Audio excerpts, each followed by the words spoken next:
You find yourself walking down a street you have walked 1,000 times before. The light is fading now, not quickly, but in that slow way it does in autumn when the sun seems tired of its own brightness. You notice the streetlights beginning to hum, that electrical whisper that sounds almost like breathing if you listen closely enough. Your footsteps make small sounds on the pavement. Tap, tap, tap. Steady and predictable. You are not thinking about much of anything. Your mind is doing that thing it does when you are tired, when you are ready for rest, where thoughts drift like leaves on water, touching down and then lifting away again. This is when you see it, or think you see it. A shape at the edge of your vision. Dark, darker than the shadows should be at this hour. You turn your head, because that is what you do when something catches your eye and there is nothing there.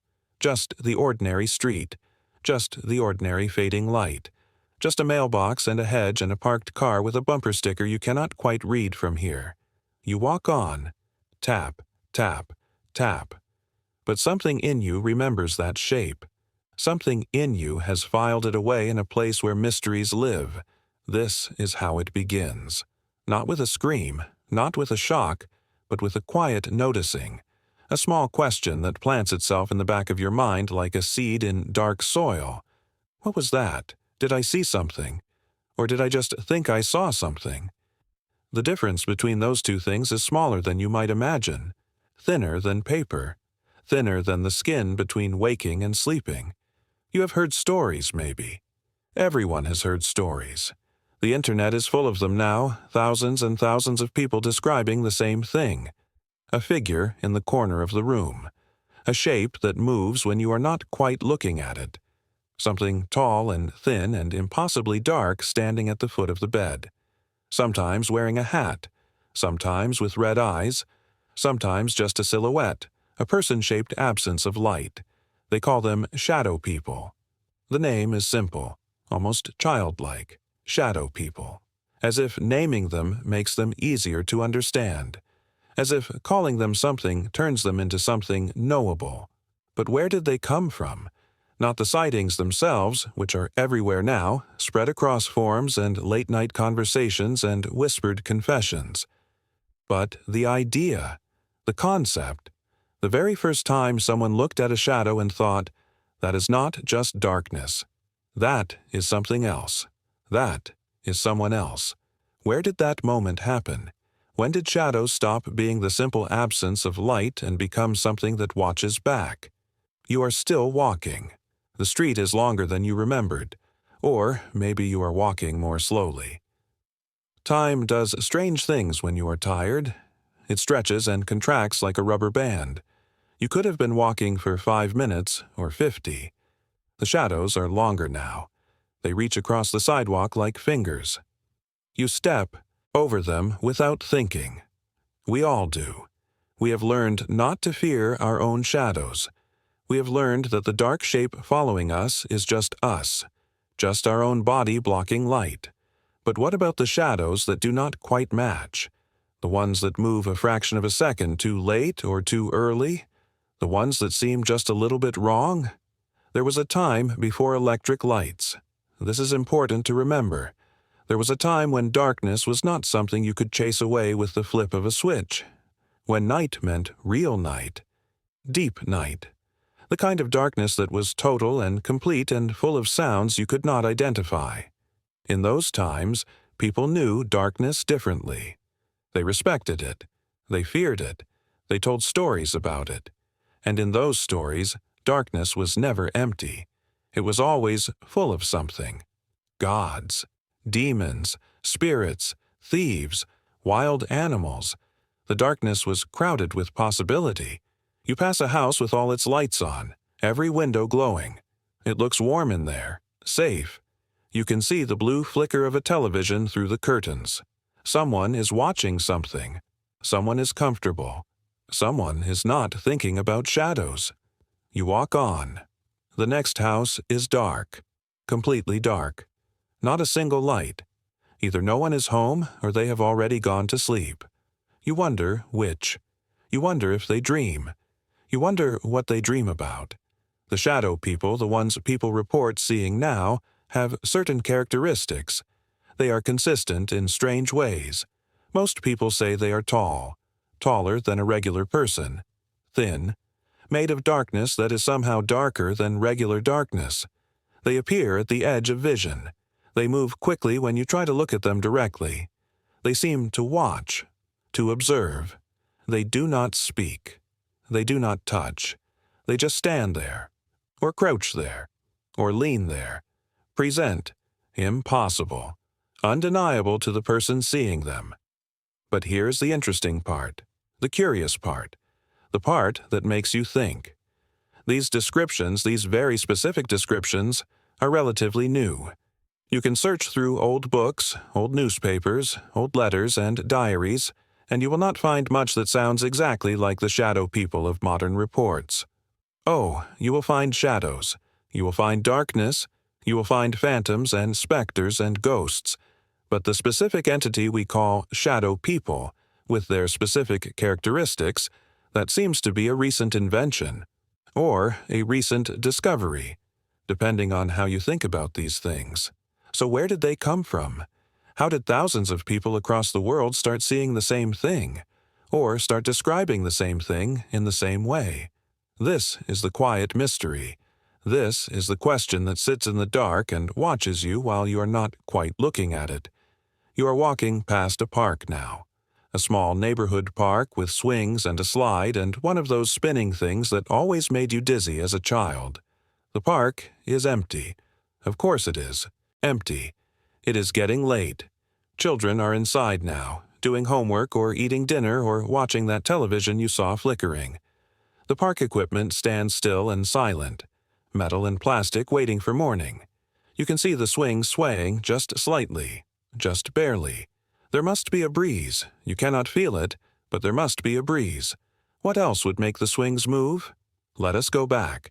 Let us go back to before the internet, before the forums where people gathered to share their experiences, before the YouTube videos, before the subreddit, before shadow people was a term everyone recognized. Let us go back to when people saw these things but had no name for them, no community to confirm them, no validation that what they experienced was something others experienced too. Imagine you are alone in your house. It is night. You are reading, maybe, or watching television, or just sitting in that comfortable stillness that comes when the day is done and you have no obligations pulling at you. You are relaxed. Your guard is down. Your mind is in that soft place between alertness and sleep. And then you see it. A figure. Dark. Impossibly dark. Standing in the hallway. Standing in the corner. Standing beside your door. You freeze. Your heart does not freeze. Your heart speeds up. It pounds. It fills your ears with its own urgent rhythm. You stare at the figure. The figure, it seems, stares back. Though it has no eyes you can see, though it is just a shape, just darkness in the shape of a person. You blink. You have to blink. Your eyes are dry. And when you open them again, it is gone. The hallway is empty. The corner is empty. There is nothing beside your door. You sit there, heart still pounding, trying to make sense of what you saw, or thought you saw, or imagined you saw. The line between those things again is very thin. What do you do with that experience? In a time before the internet, before you could type shadow figure in bedroom into a search engine and find 10,000 identical stories, what do? You probably tell yourself you imagined it. You were tired. Your eyes were playing tricks. The light was strange. It was nothing. Just nothing. And you tried to forget about it. You tried to move on. But it sits there in your memory. Vivid, specific, real in a way that imagined things usually are not. The park is behind you now. You are walking through a more residential stretch. Houses on both sides, small front yards with small trees and small gardens going dormant for winter. You can smell someone cooking, something with garlic, something that smells warm and safe and completely ordinary. The smell reminds you that you are hungry, that you have a body, that you exist in this world of physical things and physical needs. not in a world of shadows and questions and uncertain sightings, but let us stay with those sightings for a moment longer. Let us think about the people who saw these figures before they had a name, before they had a context. Humans are pattern-seeking creatures. We are very good at finding patterns. Sometimes too good. We see faces in clouds. We see animals in ink blots. We find meaning in randomness because that is what our brains do. That is how we survived, by being alert, by being watchful, by seeing threats before they materialized fully. So when we see a shadow that looks like a person, our brain completes the pattern. Our brain says, person, even if it is not a person, even if it is just a coat hanging on a door or a trick of light or the space between furniture. Our brain, trying to help us, trying to keep us safe, fills in the blanks, makes the shadow into something recognizable, something we can name and therefore understand. This is the skeptical view, the rational view, the view that says shadow people are nothing but pareidolia and tired eyes and suggestion. And maybe that is true. Maybe that is the whole truth. But it does not explain everything.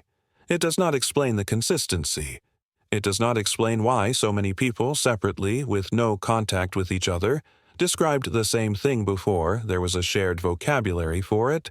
You turn a corner. The street here is darker, fewer streetlights, or maybe they are just spaced farther apart. Trees hang overhead, their branches making patterns against the darkening sky. Lace patterns, intricate and organic. You notice you are walking a little faster, not because you are afraid, not exactly, but because something in you wants to keep moving, wants to reach the next pool of light, wants to not be in this particular stretch of shadow. There are old stories, very old stories, about spirits that exist in darkness, about entities that can only appear when light is absent. These stories come from many cultures, many different times and places. The details differ, the names differ, but the core idea is the same. There are things that live in the space where light is not, things that are not quite of this world, but not quite of another world either, things that exist in the in-between. In Japanese folklore, there are yokai, supernatural creatures, some of which are described as shadow beings. In European folklore, there are fetch spirits and doppelgangers, dark doubles that appear as omens. In various traditions, there are mentions of watchers, of observers, of presences that make themselves known only through the feeling of being watched, through the prickling on the back of your neck, through the sudden coldness in a warm room. Are the shadow people a modern name for an ancient phenomenon? Or are they something new, something created by our modern anxieties and modern isolation and modern ways of living? Both things could be true. History is rarely simple. Myths are rarely pure. They blend and shift and change over time, absorbing new influences, adapting to new contexts. You are walking past a bus stop now. There is a bench and a small shelter and a schedule posted on a sign. The next bus is not for another hour. No one is waiting. The bench is empty. You glance at it as you pass, and for just a moment, just a flicker, you think you see someone sitting there, someone very tall, someone very still. But when you look directly, there is nothing, just the empty bench, just the plastic shelter reflecting the streetlight in strange ways. Your heart does that little jump, that startle response, but you keep walking. You do not run. Running would be silly. There is nothing to run from. You just saw a reflection, a shadow, the way the light hit the plastic. That is all. That is all it ever is. Probably sleep paralysis. This is where many people first encounter their shadow people. Sleep paralysis is a state between sleeping and waking where your mind is conscious but your body is still asleep. Your body is paralyzed, which is normal during REM sleep. It keeps you from acting out your dreams. But usually, you do not notice this paralysis because you are asleep. You are dreaming. You are not aware. But sometimes you wake up. Your consciousness returns. But your body has not gotten the message yet. Your body is still locked, still held in that chemical grip that keeps you safe while you dream. And you lie there, aware, awake, and completely unable to move. Unable to speak, unable to even open your eyes sometimes. It is terrifying. Your rational mind knows what is happening, but your animal mind, your deep survival mind, panics. And in that state, people see things. They hallucinate. The hallucinations are often similar across cultures. A weight on the chest, a sense of presence in the room, a figure, dark, menacing, standing over the bed, watching, sometimes sitting on the chest, pressing down, making it hard to breathe. In Newfoundland, they call this the old hag. In parts of the Middle East, it is the jinn. Different names, same experience, same terror. The shadow people that appear during sleep paralysis are the most frightening versions. They are the ones people remember most vividly. They are the ones that feel most real, because they happen in that strange state where dream and reality blur, where the impossible seems possible, where your own room, your own safe space, becomes foreign and threatening. You have reached a stretch of street you know very well. You are close to home now. You can see familiar landmarks, the house with the 3 ceramic gnomes in the front garden, the mailbox shaped like a barn, the tree with the trunk that splits into a Y shape low to the ground. You have passed these things so many times they have become invisible through familiarity. But tonight, you notice them.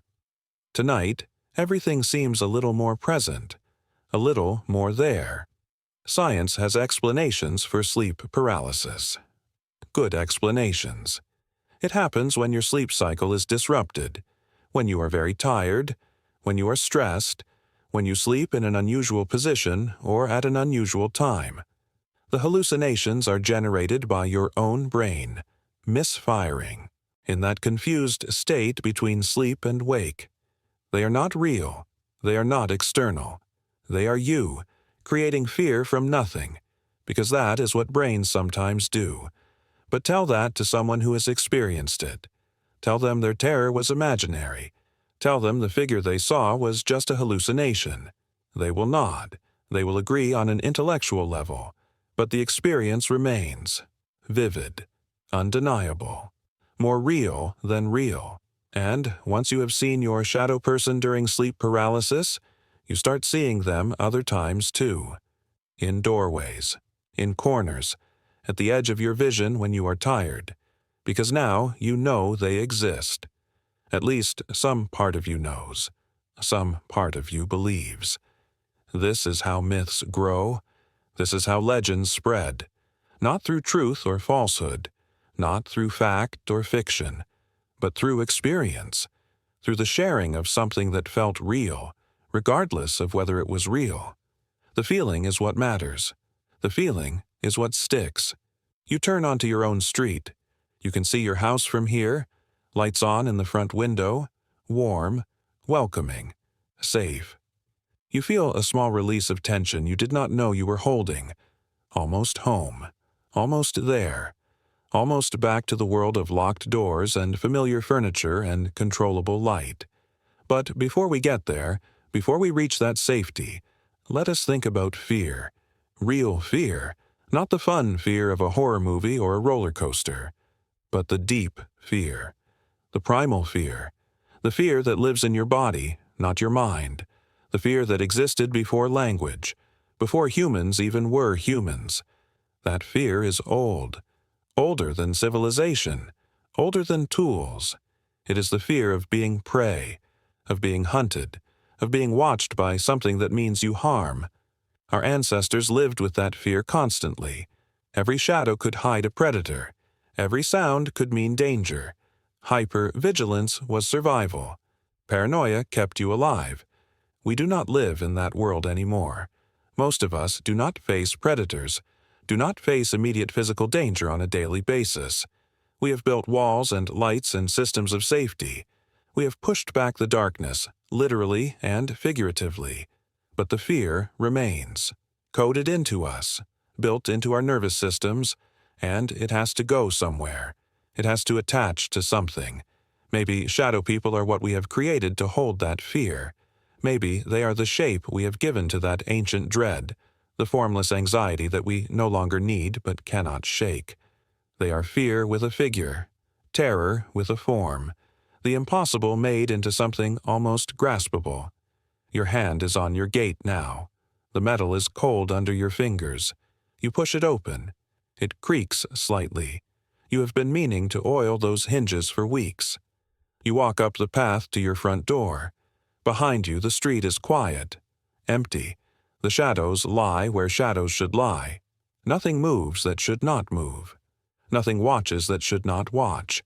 You reach for your keys. You find them in your pocket, where you always keep them. You unlock your door. You step inside. You turn on lights. The familiar space surrounds you. Your coat on its hook. Your shoes by the door. Your life, ordinary and present and real. You close the door. You lock it. Not because you believe something followed you. Not because you think shadow people are real. But because locking your door is what you do. It is habit. It is ritual. It is one of the small ways we create safety in a world that does not guarantee it. And now you are safe. Or as safe as any of us ever are. The outside is outside. The inside is inside. The line is drawn. But before you settle in completely, before you relax into your evening, think about this. Think about all the people across the world who have seen what you almost saw tonight, that shape at the edge of vision, that figure in the darkness, that presence that vanishes when you look directly at it. They are not crazy. They are not lying. They are not all victims of sleep paralysis or pareidolia or tired eyes. They are people like you, ordinary people, people walking home, people lying in bed, people alone in rooms they know well, and they saw something, or thought they saw something, and that experience, that moment, changed them slightly, made them question, made them wonder. The shadow people myth exists because humans exist, because we have eyes that play tricks, because we have brains that find patterns, because we have ancient fears that need modern shapes, because we are storytelling creatures who cannot help but create narratives from our experiences, because we are alone in our own perceptions, and sometimes what we perceive does not match what anyone else can confirm. You sit down now. You are home. You are safe. You are tired. The day has been long. Your feet hurt from walking.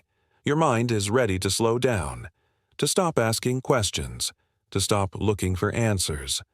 The world outside continues without you. The shadows lengthen and fade and lengthen again with the passing hours. Somewhere, someone is seeing their first shadow person. Someone is lying in bed, paralyzed, watching a dark figure approach. Someone is turning their head too late, catching only the after-image of something that might have been there. The myth continues. It spreads. It evolves. New details are added. Old details are forgotten. The internet accelerates the process. Stories that once would have stayed local, private, whispered, now spread instantly. A person in Australia sees a shadow figure and posts about it. A person in Canada reads the post and realizes they saw the same thing last week. A person in Japan contributes their experience. The pattern emerges.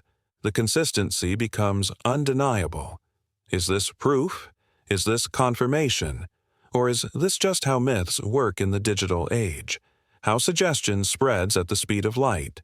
How our brains, having read one description, prime us to experience the same thing? There is no clear answer. There rarely is with these liminal phenomena. These experiences that exist at the border of the explainable. You should sleep soon. Sleep is good. Sleep is necessary. Sleep is where we process the day, where we consolidate memories, where we dream, where we work through fears and anxieties in symbolic form, where sometimes we wake up just enough to be aware, but not enough to move. And in that state, in that vulnerable state, we might see them, the watchers, the observers, the impossible figures made of concentrated darkness. But even if you see them, even if you wake tonight unable to move, aware of a presence in your room, know this: it will pass. It always passes. The paralysis lifts. The figure fades. Morning comes. Light returns. And life continues, ordinary and manageable and mundane. The shadow people, if they exist at all, seem content to watch, to observe, to make themselves known in fleeting ways and then retreat. They do not harm. According to thousands of reports, across decades, they just watch. What are they watching for? Why do they appear? What do they want? These questions have no answers. Only speculation. Only theories. Some people think they are interdimensional beings. Some think they are ghosts. Some think they are demons or angels or aliens. Some think they are projections of our own consciousness. Some think they are glitches in reality. Some think they are nothing at all. The truth, if there is a truth, remains elusive, hidden in the spaces between certainty and doubt, between sleep and waking, between light and dark. The shadow people keep their secrets. They always have.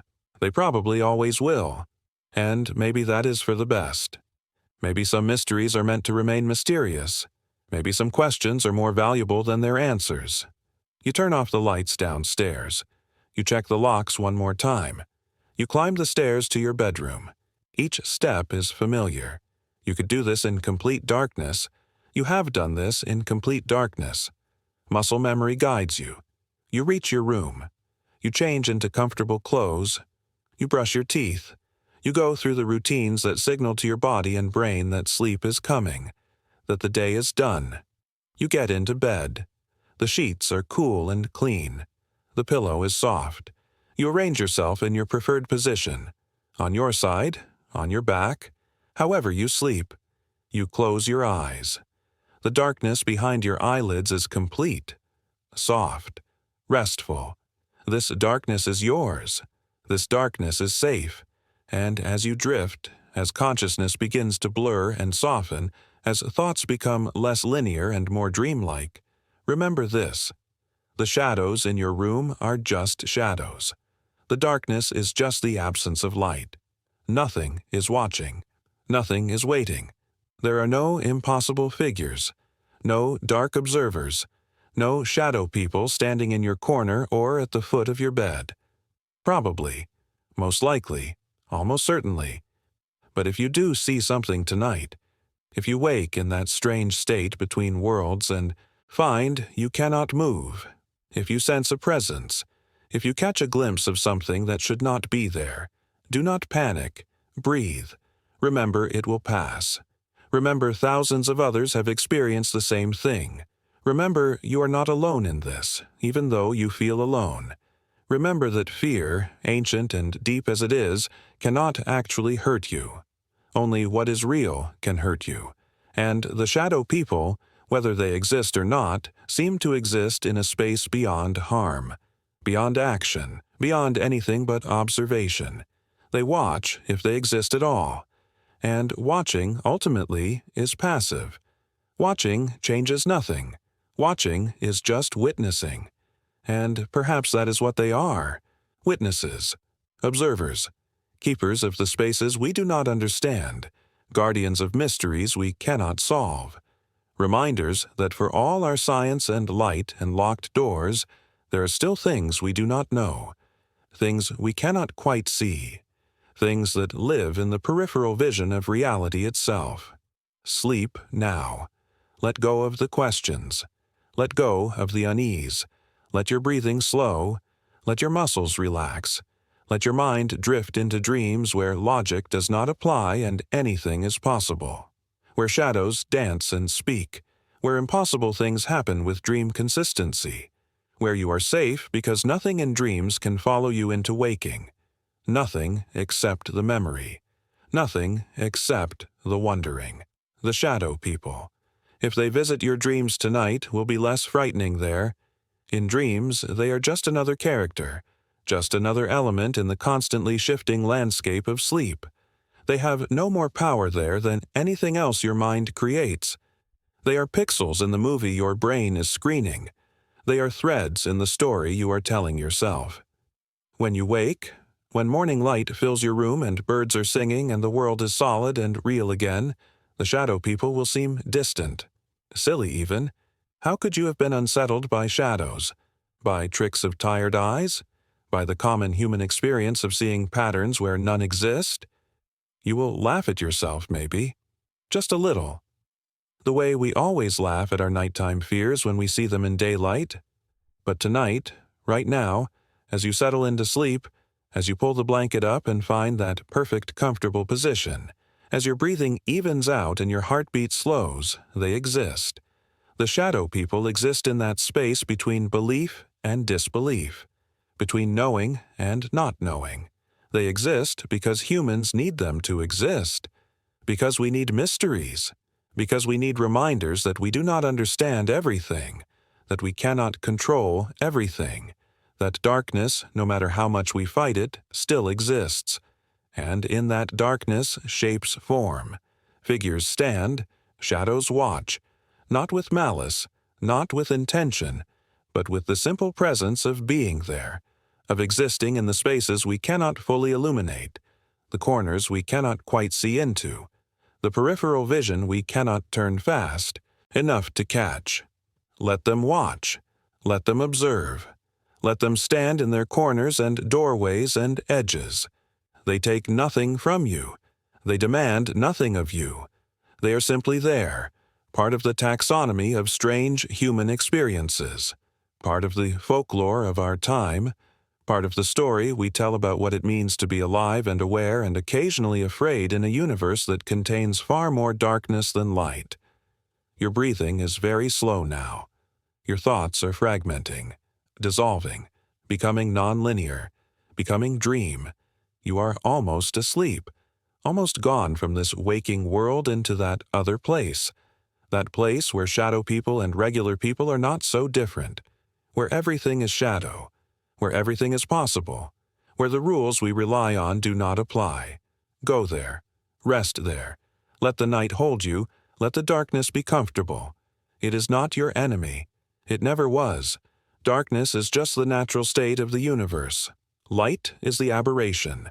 Light is the temporary condition.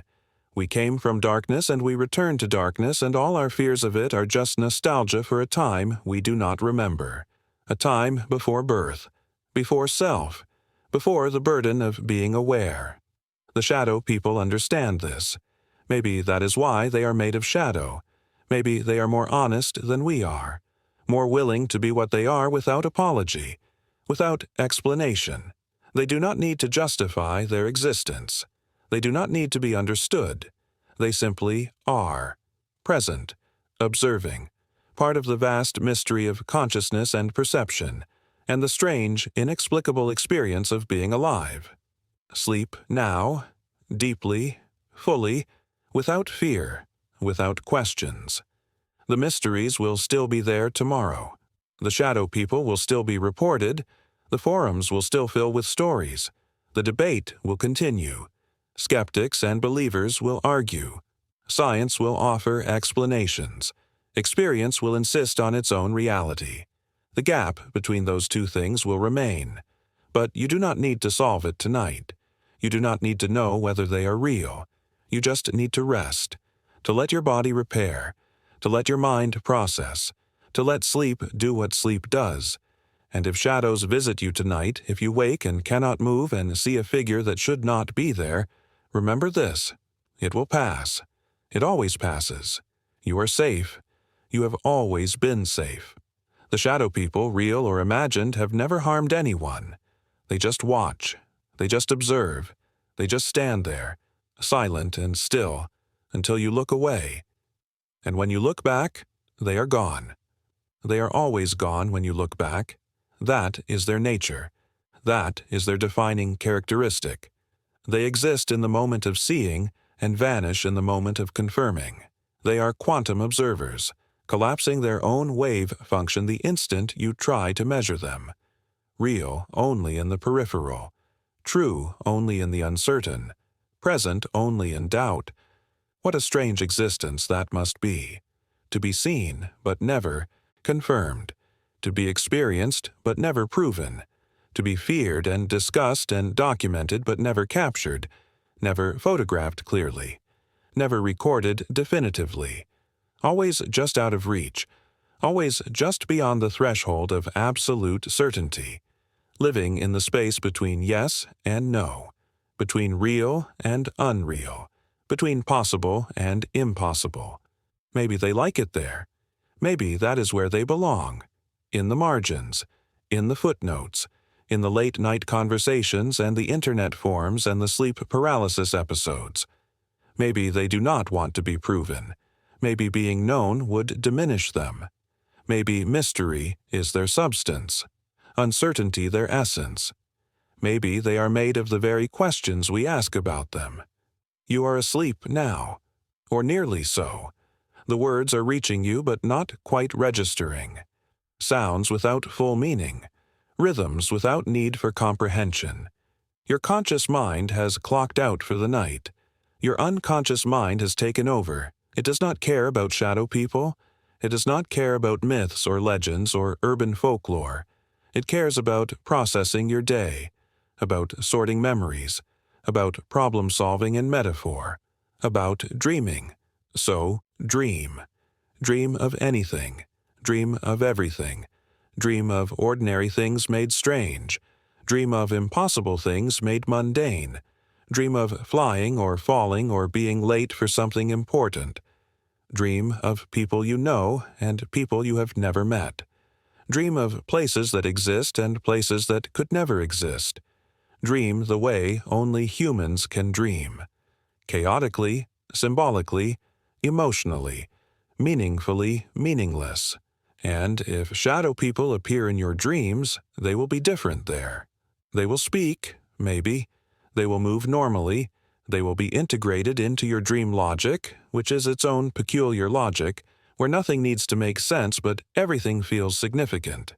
They will be characters in your story, not intruders, not threats, just elements, just pieces of the vast internal landscape your sleeping mind creates every night.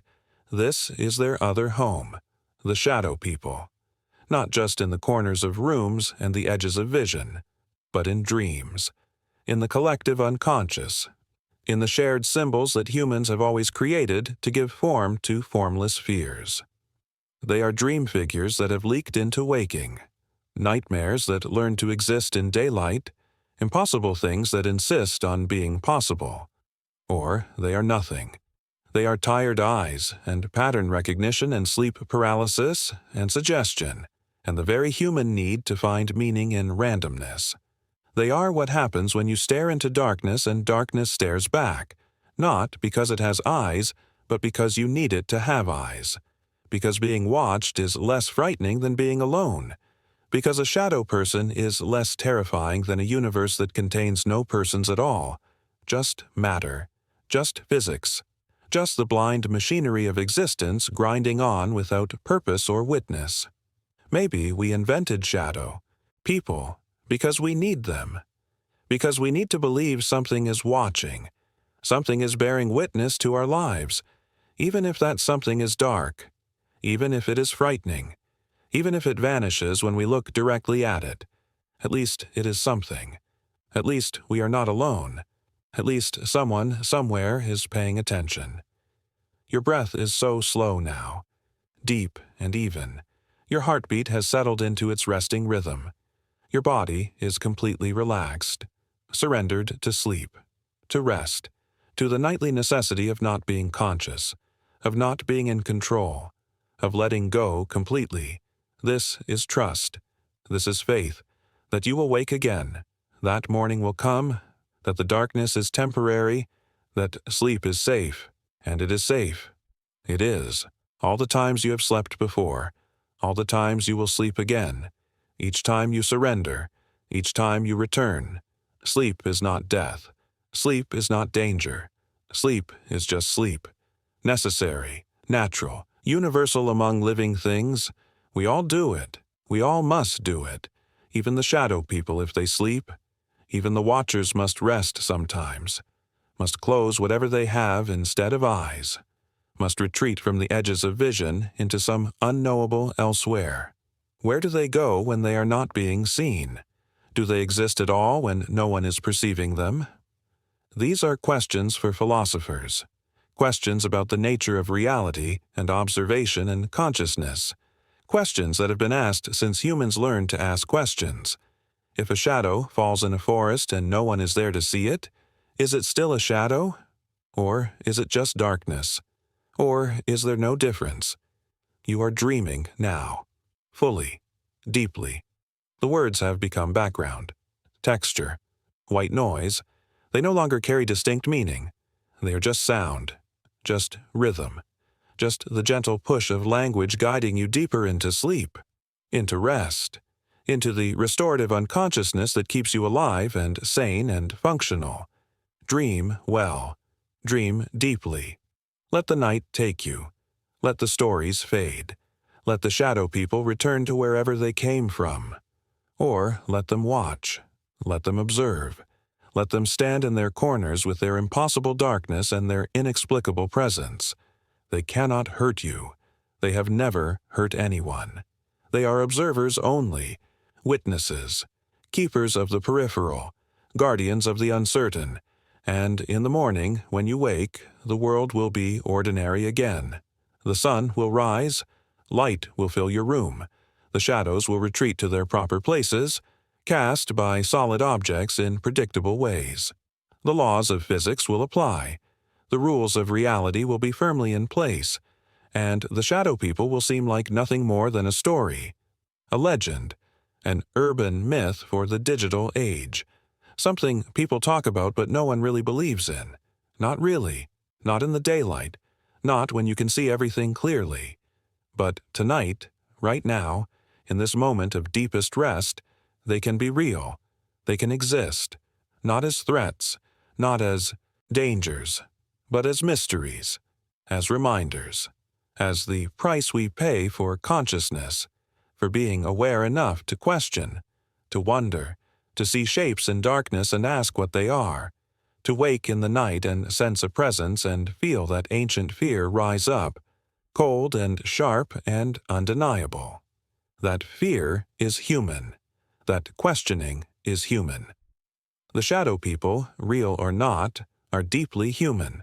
They are what we create when we cannot fully explain our own experiences, when the gap between what we know and what we feel becomes too wide. When science offers explanations but experience insists on something more, something stranger, something that does not fit into the comfortable categories we have built. You are sleeping peacefully now. The words wash over you like waves, like breathing, like the pulse of blood through your veins.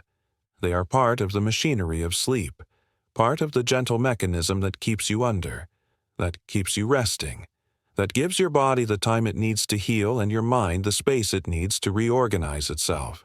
This is what sleep is for, this renewal, this daily death and resurrection, this practice for the final sleep we will all eventually take. But that is far away. That is not tonight. Tonight is just another night. One of thousands you have already slept through. One of thousands more you will sleep through in the future.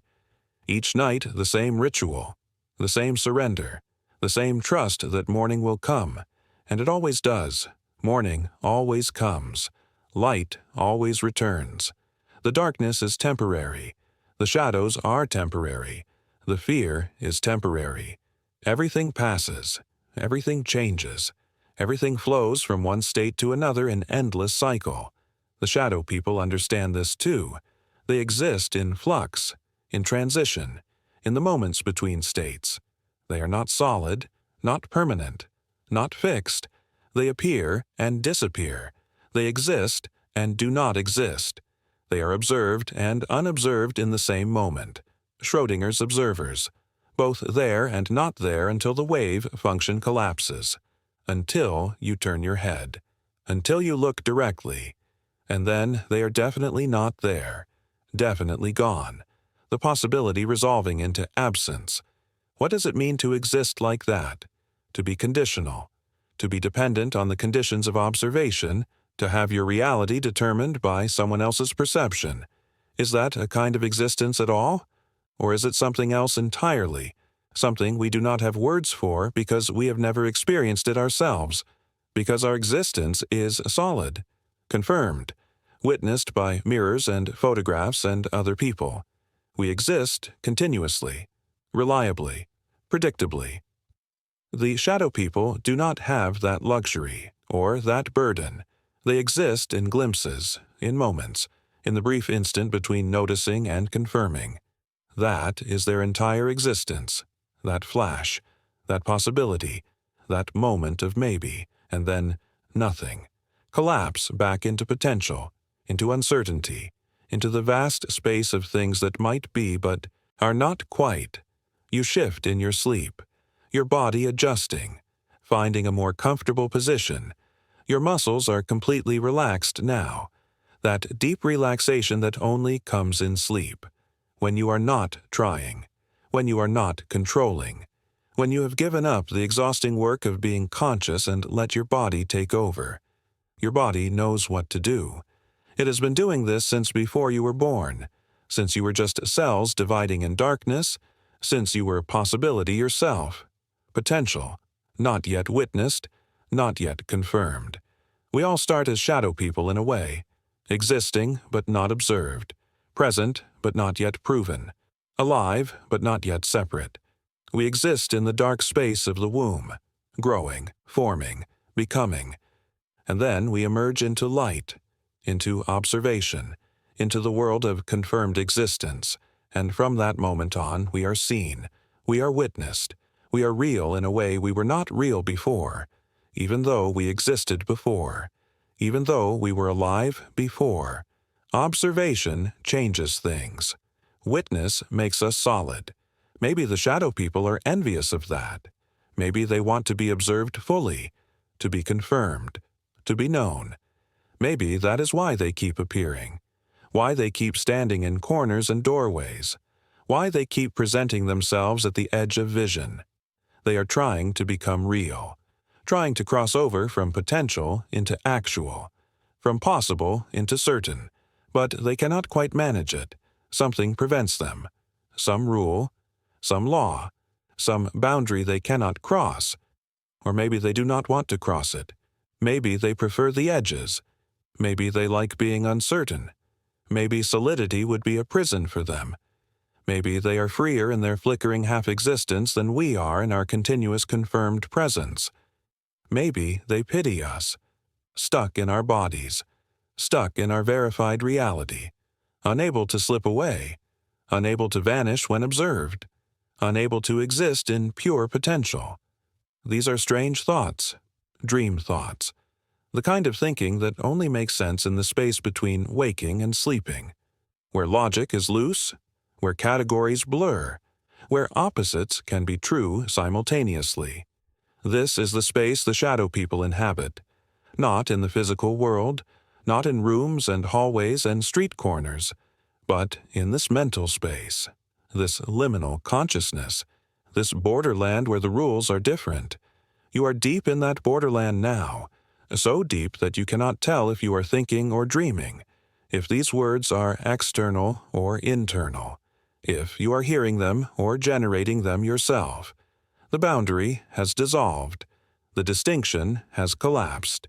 You are the sleep and the sleeper, the dream and the dreamer, the shadow and the light that casts it. All distinctions have become meaningless. All separations have melted away.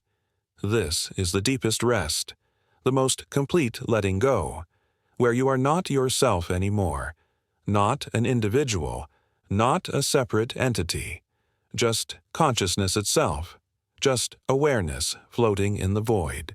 No body, no identity, no history or future, just the eternal present of this moment, this breath, this heartbeat, this slow wave of being that flows through you like tide through sand. The shadow. People cannot reach you here. Nothing can reach you here. This is the safest place that exists. The core of yourself, the center that cannot be touched, the awareness that observes but cannot be observed, This is what you really are, not your body, not your thoughts, not your experiences or memories or fears, but this witnessing, this pure being, this consciousness that has no form and needs no confirmation. Rest here. Stay here as long as you can. This place has no shadows because it has no light.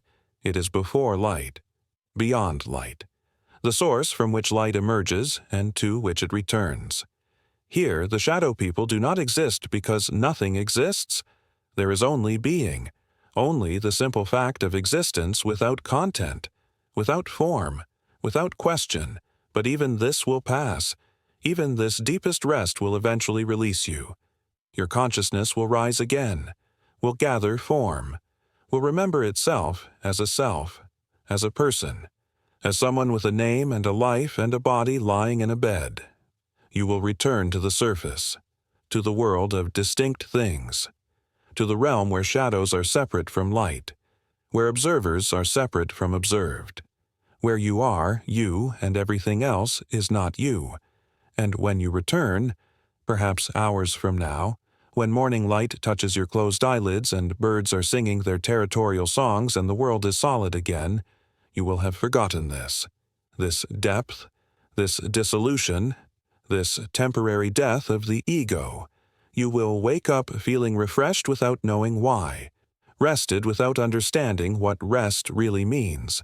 You will return to yourself grateful for sleep, but not knowing what sleep gave you. Not knowing how far you traveled, how deep you went, how close you came to the answer that cannot be spoken. The shadow people will seem silly then. A story, a myth, something people talk about on the internet. You will brush your teeth and make your coffee and go about your day. The memory of shadows will fade.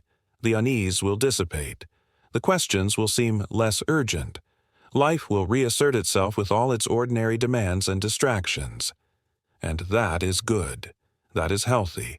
That is how it should be. We cannot live in the questions. We cannot dwell in mystery. We have to function. We have to participate. We have to be present in the lit world of confirmed things. But somewhere in the back of your mind, a small space will remain. A quiet place where the questions still live, where the memory of that glimpsed figure persists, where the possibility of shadow people continues to exist.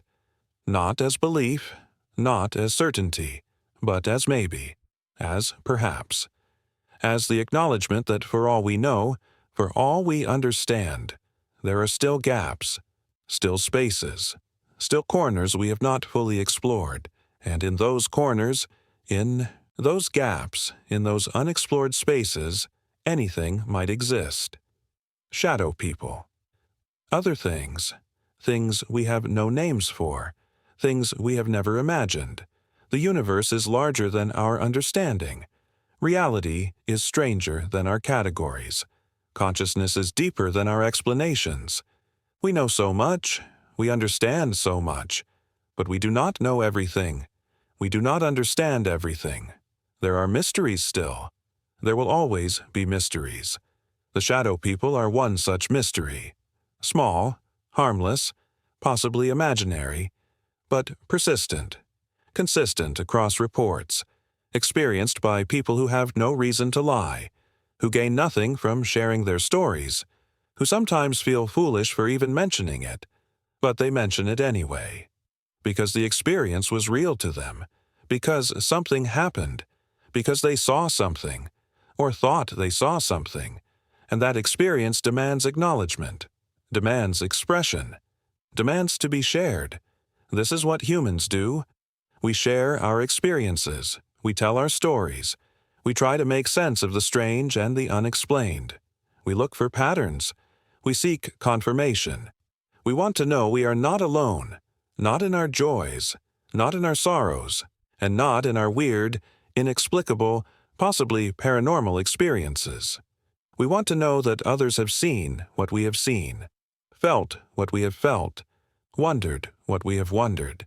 The internet has made this easier, made it instant, made it global. You can see a shadow person in your bedroom at 3 in the morning, and by 3:30 you can be reading accounts from dozens of other people who have seen the same thing. the same figure, the same impossible darkness, the same sudden vanishing, and that confirmation changes something. It makes the experience more real, more valid, more worthy of consideration. You are not crazy. You are not alone. This is a thing that happens to many people, everywhere. Is that confirmation proof? Does widespread experience equal reality? Not necessarily. Mass hallucination is possible. Shared delusion is possible. Suggestion is powerful. Expectation shapes perception. We see what we expect to see. We experience what we are primed to experience. Reading about shadow people makes you more likely to see shadow people.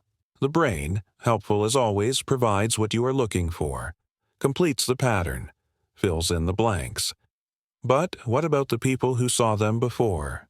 Before the internet, before the forums, before shadow people was a known term. The people who had the experience in isolation, who kept it to themselves for years, who only later discovered that others had seen the same thing. Their experiences were not shaped by expectation. They were not primed by reading accounts. They just saw something. Something that defied explanation. Something that stayed with them. Something that made them question reality in small, persistent ways. Those experiences are harder to dismiss, harder to explain away. They suggest something real is happening. Not necessarily shadow people as entities, not necessarily beings from another dimension or spirits or demons, but something, some phenomenon, some experience that multiple humans have independently, some quirk of perception or consciousness or reality itself that manifests in similar ways across different people, different times, different places. What could that be? What natural process could produce such consistent hallucinations? What feature of human consciousness generates these specific forms? Why shadow people? Why not shadow animals? Why not shadow objects? Why does the brain, when it misfires or misperceives, create humanoid figures? Why does it place them in specific locations? Why do they behave in specific ways? These questions do not have clear answers. Researchers have theories. Evolutionary psychology suggests we are primed to see human forms because recognizing other humans quickly was survival critical. Better to see a person where there is none than to miss a person who is actually there. Better to have false positives than false negatives when the cost of missing a threat is death. So our brains are tuned to find human shapes everywhere. In clouds, in trees, in shadows. This makes sense. This explains some of it. But it does not explain the consistency. It does not explain why the shadow humans look the same, act the same, appear in the same way. Evolutionary psychology explains why we see human forms. It does not explain why we see these specific human forms, these tall, thin, dark figures, these hat-wearing silhouettes, these watchers, these observers, these presences that vanish when directly observed. Maybe there is no explanation. Maybe this is one of those phenomena that exists at the intersection of multiple factors: biology, psychology, culture, suggestion, genuine anomalous experience. All of these things working together to create something that cannot be reduced to any single cause, something that emerges from complexity, from the interaction of many variables, from the strange alchemy of consciousness meeting reality. You are very deep in sleep now. The words are barely registering. They are vibration more than meaning, rhythm more than content. They serve only to keep you under, to maintain the state, to prevent you from rising too quickly toward waking. Sleep has stages, cycles. Your brain waves change. Your body does different things. Memory consolidation, physical repair, dreaming. Each stage is necessary. Each serves its purpose. Waking too soon interrupts these processes, leaves you unrefreshed, unclear, still tired despite having slept. So stay under, stay in the deep. Let the cycles complete. Let your brain do its work. Let your body perform its nightly maintenance. You have nowhere to be, nothing to do, no reason to wake. Morning is still hours away. The night is long. The darkness is complete, and you are safe in it, held by it, cradled in the vast dark as surely as you were cradled in the womb, before light, before sight, before the burden of being seen. The shadow people come from that dark, or represent that dark, or are made of that dark. They are ambassadors from the place we came from, the place we return to every night, the place we will all return to permanently some day. They are not frightening, not when you understand them, not when you see them as reflections, as symbols, as manifestations of the darkness that is our origin and our destination. They are just showing us what we already know but try to forget. That light is temporary. That observation is limited. That there are vast spaces we cannot see, cannot know, cannot explore while remaining in our verified, confirmed, observed existence. To see them fully, we would have to stop being observers. We would have to become the observed, or the unobservable. We would have to give up our solid reality, our continuous existence, our lit, confirmed, witnessed lives. We would have to step into shadow ourselves, become shadow ourselves, and then maybe we would understand. Maybe we would see what they see, know what they know, exist as they exist, in flickers, in glimpses, in the space between states. But we cannot do that and remain ourselves. The price of seeing clearly is giving up the self that sees. The price of understanding fully is giving up the perspective from which understanding occurs. This is the paradox. This is the limit. This is why the shadow people remain mysterious. Why they must remain mysterious. Some things cannot be known without ceasing to be the knower. Some mysteries cannot be solved without dissolving the solver. So let them remain mysterious. Let them keep their secrets. Let them watch from their corners and vanish when observed. They are not hurting anything, not threatening anyone. They are just there, on the edge, in the periphery, in the space between known and unknown. They are the question mark at the end of certainty, the doubt that persists despite all evidence, the possibility that remains open despite all probability. And that is important, that openness, that possibility, that small acknowledgement that we do not have all the answers, that reality might be stranger than we think, that our perceptions might not capture everything that exists, that consciousness might have depths we have not fathomed, that the universe might contain wonders and terrors and simple oddities we have never imagined. The shadow people keep that door open. They prevent us from becoming too certain, too closed, too convinced we have figured everything out. They are the whisper of doubt, the flicker of maybe, the shadow on certainty itself. And for that, perhaps, we should be grateful. Perhaps they serve a purpose. Perhaps they keep us curious, keep us questioning, keep us humble in the face of the vast unknown. Your breathing is barely perceptible now. The shallowest movement of your chest, the softest whisper of air through your nose. You are as close to not, breathing as a living person can be. This is the deepest trough of sleep, the furthest point from waking, the moment of maximum rest. Your heart beats slowly. Your blood moves lazily through your veins. Your brain is quiet. Your body is still. You are barely here at all, barely present, barely existing. This is good. This is exactly where you should be. This is the healing place, the renewal place, the place where you are remade fresh for the coming day. Every cell is tended to. Every system is checked and balanced. Every toxin is cleared. Every tear is repaired. Sleep is miraculous. Sleep is magic. Sleep is the daily proof that death and life are not opposites but partners. Two sides of the same process. Rest and action. Dissolution and form. Absence and presence. The shadow. People know this balance. They exist in it. They are the embodiment of it. Neither fully present nor fully absent. Neither living nor dead. Neither here nor elsewhere. They are the middle state, the liminal zone, the border crossing. They are what it looks like to be between, to be neither one thing nor another, to be possibility without resolution.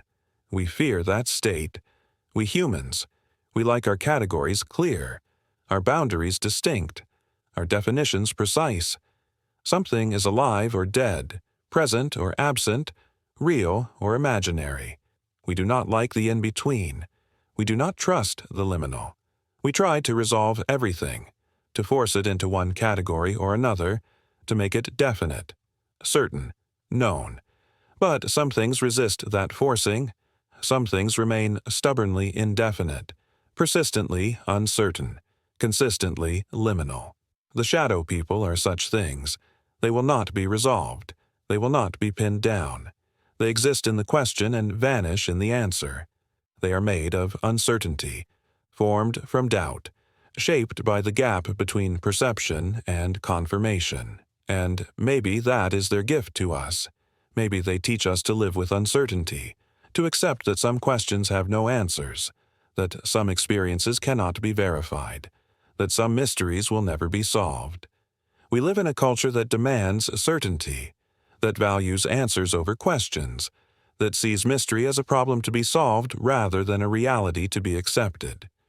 The shadow people resist that. They insist on remaining mysterious. They refuse to be solved.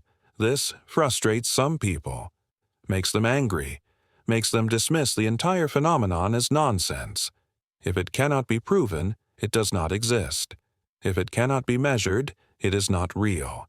If it cannot be replicated in controlled conditions, it is hallucination. This is the skeptical position, the scientific position, the rational position, and it has value.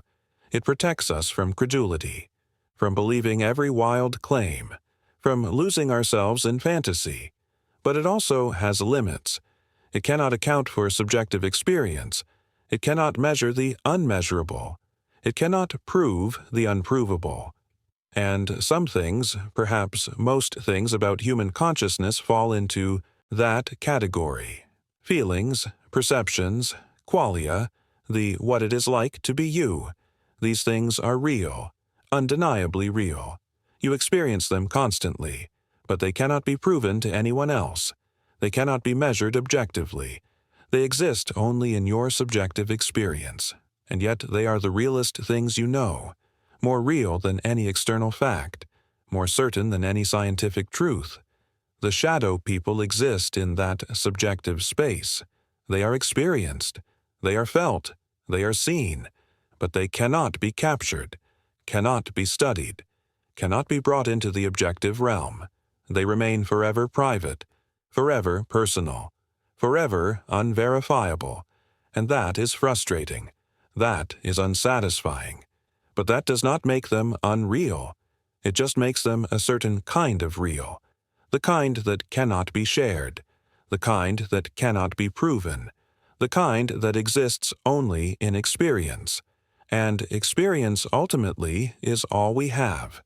Everything you know through experience. Even scientific facts, even measured data, even verified observations. All of it comes to you through the lens of your consciousness, through your senses, through your perception. You have never experienced objective reality. You cannot experience objective reality. You can only experience your experience of reality, and that experience is always subjective, always filtered, always interpreted. So when someone says they saw a shadow person, who are we to say they did not? We did not see what they saw. We do not have access to their perceptions. We cannot enter their consciousness and verify their experience. We can only listen. We can only acknowledge. We can only say, that is interesting. That is strange. That is worth noting. And then we can decide privately, in our own minds, whether we believe them, whether we think they experience something real, something hallucinatory, something in between. But belief, in the end, is personal, private. as subjective as the experiences it evaluates. You believe what you believe. You experience what you experience. And no one can tell you you are wrong. No one has access to your inner world. No one can verify or deny what happens in your consciousness. You are the sole authority on your own experience, the only witness who matters, the final judge of your own reality. The shadow people honor this, or rather, they force this. They insist on remaining subjective, on being experienced but not proven, on existing in the space where only you can verify them. They give you nothing to show others. No evidence, no proof, just the memory, just the feeling, just the certainty that something happened, something you cannot quite explain, something that does not fit.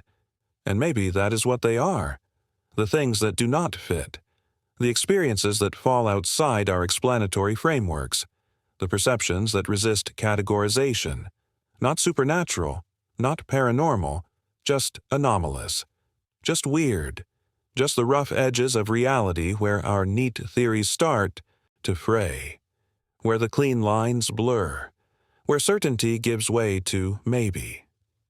You turn in your sleep, a small movement, your body adjusting again, seeking perfect comfort.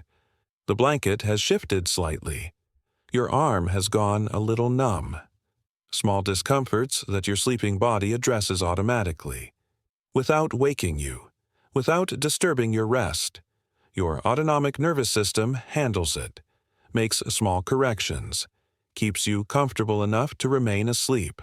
This is happening constantly, throughout the night, tiny adjustments, micro movements, the body taking care of itself while you are away. Where do you go when you sleep? Your body remains. Your brain remains active. Your heart keeps beating. But you, the conscious you, the aware you, the you that thinks and decides and experiences, where does that go?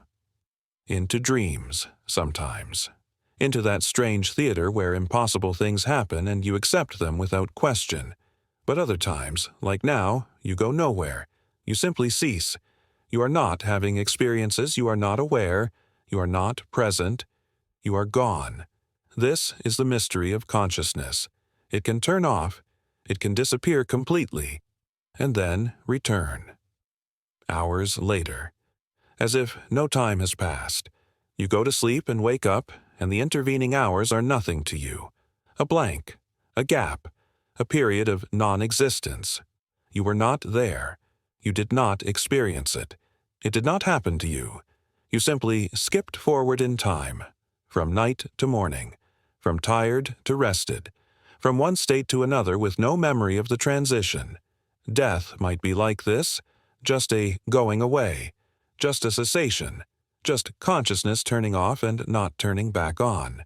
No experience of nothing, no awareness of absence, just the end of experience itself, the end of awareness itself, not frightening, not painful, not anything, because there would be no you to experience it, no consciousness to be afraid, no awareness to notice the absence, just an ending, clean, complete, final. But that is not tonight. Tonight is just sleep, temporary cessation. Consciousness will return. Morning will come. You will wake. You will be you again. The continuity will resume. The story will continue. And you will have no memory of this gap, this nothingness, this period of not being. It will be as if it never happened, as if you existed continuously, as if consciousness never stopped.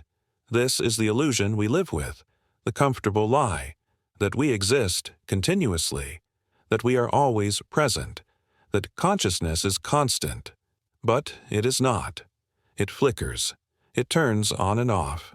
Every night, every time we sleep, every time we are knocked unconscious or anesthetized or go into a coma. Consciousness is not a constant. It is an intermittent phenomenon, sometimes present, sometimes absent, sometimes clear, sometimes dim, always changing, never static. The shadow people understand this too. They are intermittent. They flicker in and out of existence. or in and out of perception. They are here and then not here, observed and then not observed, present and then absent, just like consciousness itself. Maybe they are reflections of consciousness. Maybe they are consciousness observing itself.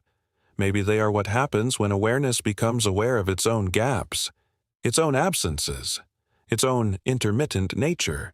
These are deep thoughts, strange thoughts, the kind that come only in the middle of the night, in the deep dark, when the normal rules of thinking are suspended, when logic loosens its grip, when intuition and insight can emerge from the places logic cannot reach.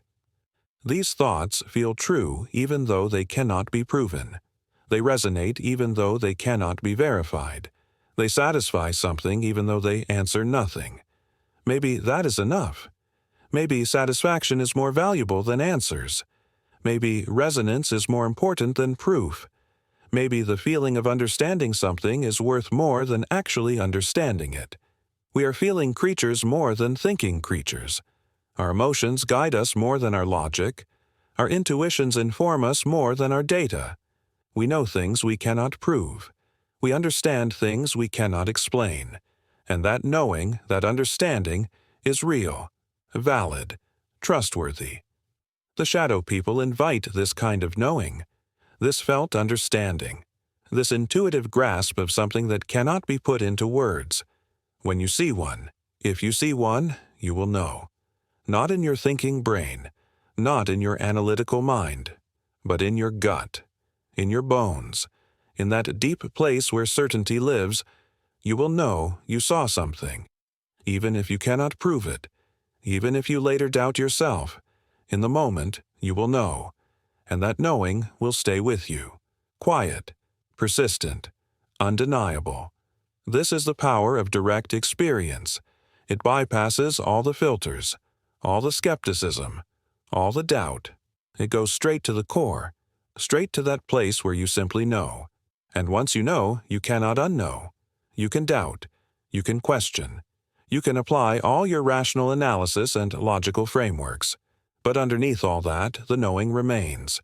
The experience remains. The memory of that moment when you saw something that should not exist. And in seeing it, you touched something beyond the ordinary, beyond the explainable, beyond the safe boundaries of consensus reality. Not everyone wants to touch that place. Not everyone is ready to see things that should not exist. Some people build their entire lives on certainty, on knowing what is real and what is not, on having clear categories and firm boundaries. The shadow people threaten that. They introduce doubt. They crack the foundation. They suggest that maybe things are not as clear as we like to think. Maybe reality has more slack in it than we assume. Maybe the boundaries are more porous than we believe. This is frightening to some people, liberating to others. Frightening because it means we have less control than we thought, less understanding than we believed, less certainty than we need to feel safe. Liberating because it means there is more to reality, more to experience, more to discover, more possibility, more mystery, more wonder. Which are you? Frightened or liberated? Threatened or intrigued? Skeptical or curious? Your answer reveals something about you, about how you relate to uncertainty, about whether you need the world to be fully knowable or whether you can tolerate some mystery, whether you demand proof or can accept experience, whether you need to understand or can simply witness. The shadow people do not judge. They do not care which you are. They appear to skeptics and believers alike. They show themselves to the frightened and the curious. They make no distinctions. They have no agenda. They simply are. Present when present, absent when absent, making no demands, offering no explanations, just being, just appearing, just existing in their strange, liminal way. Your sleep is beginning to lighten now, not waking, not yet, but rising from the deepest levels, moving through the cycles. Your brain waves are changing. Your dreams, if you have them, are becoming more vivid, more narrative, more emotional. This is REM sleep, rapid eye movement. Your eyes are moving beneath your closed lids, tracking something, following some dream image across the landscape of your unconscious mind. What are you dreaming?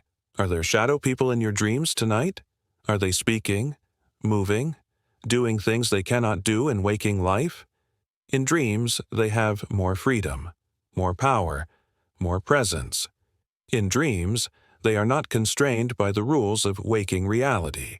They can be fully present, fully real, fully engaged. They can tell you things, show you things, take you places. In dreams, the shadow lifts, the mystery clarifies, the question resolves, but when you wake, you will forget. The dream will fade, the clarity will dissolve, the answers will slip away like water through your fingers, and you will be left with just the feeling, just the sense that something happened, something important, something meaningful. But you will not be able to remember what it was. Just the emotion, just the resonance, just the after-image of understanding without the understanding itself. This is how dreams work. They give and then take away. They offer insight and then hide it. They show you truths you cannot keep, because the truths of dreams are not the truths of waking life. They operate in different dimensions, use different logic, follow different rules. You cannot bring dream truths into waking reality any more than you can bring water in a sieve.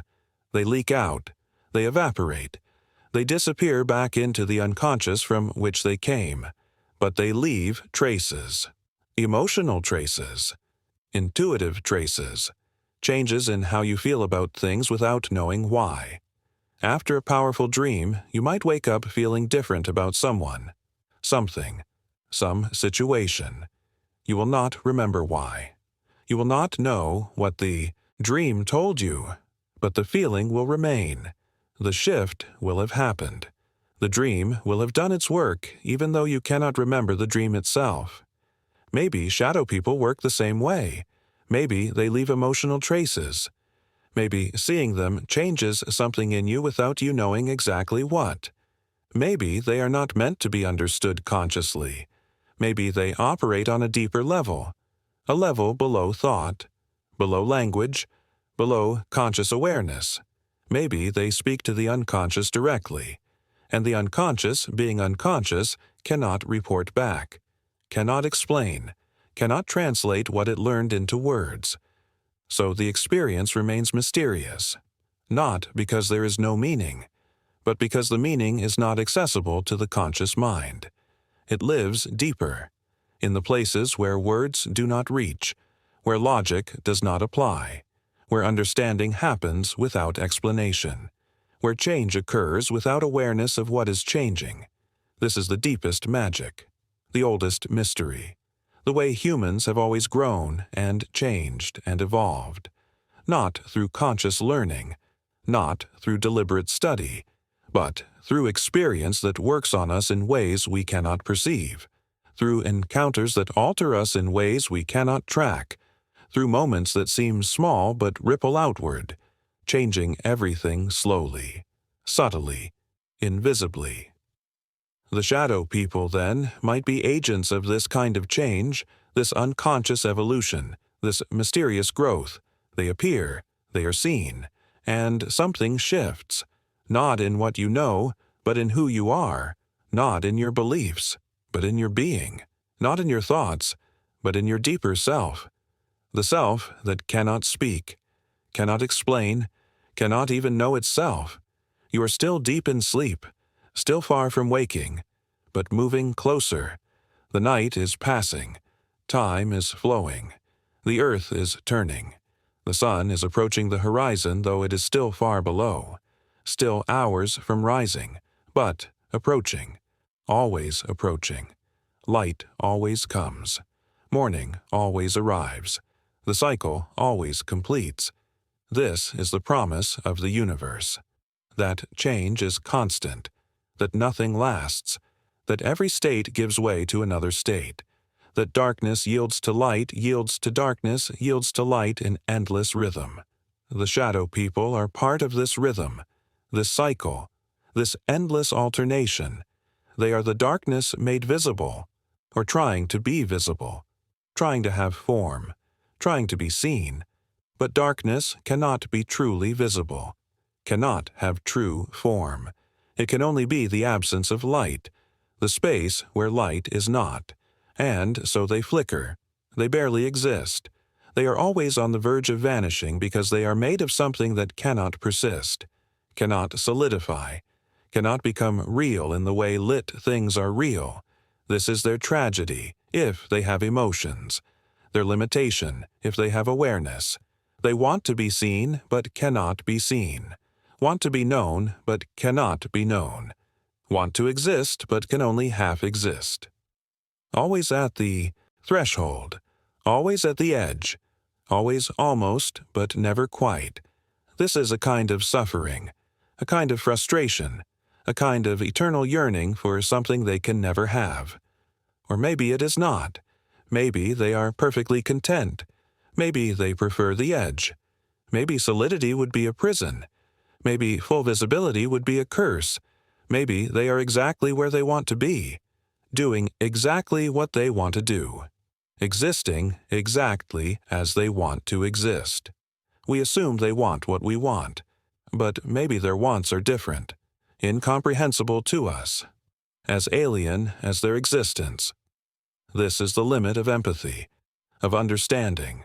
We can only imagine others as versions of ourselves.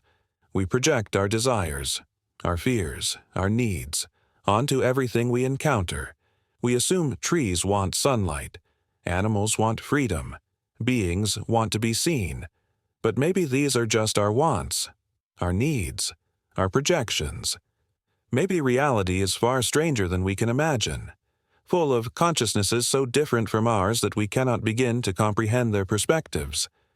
The shadow people might be such consciousnesses, so alien, so other, that all our attempts to understand them fail. We see them as watchers, as observers, as presences. But maybe those are just the shapes our minds impose. Maybe they are something else entirely, something for which we have no categories, no concepts, no words, something that exists in dimensions of experience we cannot access. Your dream is changing now, shifting, morphing into something else. The narrative is fragmenting. Images are becoming more abstract, more symbolic, less bound by physical laws. You are flying, maybe, or floating, or moving through space in some way that does not involve walking. This is common in dreams. The relaxation of physical constraints, the freedom from gravity and solidity and the rules that govern waking bodies. In this space, shadow people would fit right in. They would not seem strange. They would not seem impossible. They would just be another element in the constantly shifting landscape. Another character in the ever-changing story. In dreams, nothing is impossible. Nothing is out of place. A shadow person standing in the corner is no stranger than a talking dog, or a house with infinite rooms, or flying through the sky by thinking about it. Maybe that is where they come from. Not from another dimension or another realm or some paranormal reality, but from dreams, from the dream world, from that place we visit every night, that place where the impossible is normal and the strange is commonplace. Maybe they are dream beings that have learned to leak into waking reality, to appear in that transitional space between sleep and wake, to manifest in the corners of perception where the boundaries are thin. This would explain much. Why they appear most often when people are tired, when consciousness is loose, when the border between dreaming and waking is permeable. Why they vanish when observed directly, when full waking. Consciousness is applied, when the dream fog lifts and rational awareness returns. They cannot exist in full daylight consciousness. They need the dimness, the uncertainty, the looseness that comes with fatigue or trance or that moment right before sleep. And maybe we need them too. Maybe they serve a function we do not understand.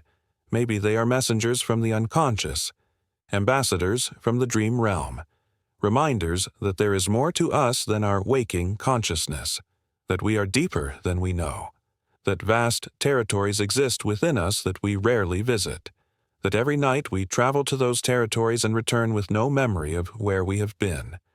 The shadow people mark those territories. They are signposts, border markers, indicating the edge between here and there, between known and unknown, between the mapped regions of consciousness and the wild territories beyond. They say, here is where strangeness begins. Here is where certainty ends. Here is where you enter the mystery. And entering the mystery is important, necessary. Part of being fully human. We cannot live entirely in the lit world of certainty. We need the dark. We need the unknown. We need the places where our understanding fails, where our control ceases, where we have to simply let go and trust that something beyond our comprehension is holding us, guiding us, taking us where we need to go even if we do not know where that is. Sleep is such a surrender. Every night, you lie down, you close your eyes, you release your grip on consciousness, on control, on the waking self, and you trust. You trust that you will return, that morning will come, that this temporary death will not be permanent. You have no guarantee, no proof, no certainty, just experience. The experience of having done this thousands of times before and waking each time. But experience is not proof. The past does not guarantee the future. Each night is an act of faith. The shadow people ask for similar faith. They ask you to accept that you saw something even without proof, that you experienced something even without confirmation, that something happened even if it leaves no trace. They ask you to trust your own perception, your own experience, your own inner knowing, even when the outer world offers no validation. This is hard in our culture, our time, our context. We are taught to doubt our own experience, to trust only what can be verified externally, to believe only what others can confirm. We are taught that subjective experience is suspect, unreliable, prone to error, that only objective measurement can be trusted, that only repeatable experiments can establish truth.